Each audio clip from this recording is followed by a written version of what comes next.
মাত্র 4 বছর বয়স শিশুটির, কি বা বুঝে, অবুঝ মন।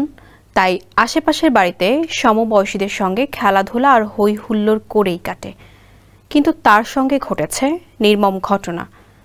ঘরের মধ্যে আটকে হাত পা বেঁধে শিশুটিকে ধর্ষণ করে 2 বখাটে। কোনো চিৎকার চেঁচামেচি যেন করতে না পারে সেজন্য মুখে টেপ মেরে মুখ বন্ধ করে দেয় তারা।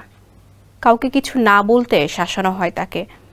তবে হঠাৎ এক নারী বিষয়টি টের পেলে শিশুটির পরিবারকে জানান। শরীফ বিশ্বাসের রিপোর্ট, জানাচ্ছেন সুরজ আহমেদ। বাড়ির সামনেই সমবয়সী বেশ কিছু শিশু খেলছিল।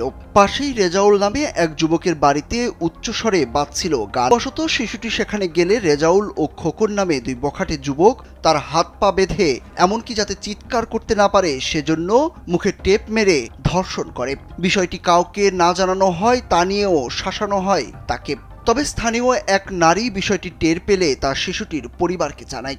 মঙ্গলবার রাতে শিশুটিকে ভর্তি করা হয় কুষ্টিয়া জেনারেল হাসপাতালে। যে লোকের বাড়িতে আছে ওই লোকের নাম হলো রেজাউল। ওই লোকের ঘরের মধ্যেই আমার এই মেয়ে যাই দেখছি যে পাইলাম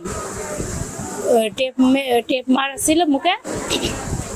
টেপটা মানে নিচে ফেলা দিছিল, আমি নিয়ে চলে আসছি। এরকম শিশু যদি 3 বছরের শিশু যদি ধর্ষণ হয়ে যায় তো দেশে কিভাবে মানুষ বাস করবে তাই বলেন। আমি সঠিক বিচার চাই। আমি খুব দুঃখিনী মানুষ স্যার, আমি সঠিক বিচার চাই।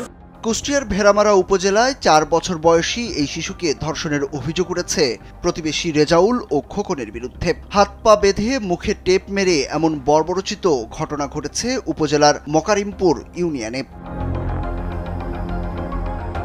4 বছর বয়সী একটি শিশুর সঙ্গে যে অপরাধ করেছে তা পাশবিকতার পর্যায়ে পড়ে। এ ধরনের অন্যায় আর যাতে না হয় সেজন্য দোষীদের দৃষ্টান্তমূলক শাস্তি দাবি স্থানীয়দের। এই যে শিশু বাচ্চার সঙ্গে যেটা করেছে একেবারে এটা অন্যায়। আমরা সমাধান চাই, ওনার ফাঁসি চাই, যাতে অন্য কোনো বাচ্চার সঙ্গে এরকম কোনো আচরণ না হয়। পুলিশ বলছে শিশু ধর্ষণের অভিযোগে একটি মামলা হয়েছে। এরই মধ্যে মামলার প্রধান আসামি রেজাউলকে গ্রেপ্তার করা হয়েছে। 4 বছর বয়সের শিশু ধর্ষণের যে অভিযোগটি উঠেছে, তো তার বাবা থানায় অভিযোগ দায়ের করলে আমরা থানায় একটি মামলা রুজু করা হয়। এই মামলায় 2 জন আসামি করা হয়। 2 জন আসামির মধ্যে 1 নম্বর আসামিকে আমরা গ্রেপ্তার করতে সক্ষম হয়েছি। তাকে গ্রেপ্তার করে বিজ্ঞ আদালতে সুপর্দ করা হয়েছে। 2 নম্বর আসামি পলাতক আছে, তো তাকে গ্রেপ্তারের জন্য আমাদের সর্বোত্তম চেষ্টা অব্যাহত আছে। স্থানীয়রা বলছেন শিশু ধর্ষক চিহ্নিত ওই 2 বখাটেকে দ্রুত বিচারের আওতায় আনা হোক, তাহলে ন্যায় বিচার প্রতিষ্ঠা পাবে।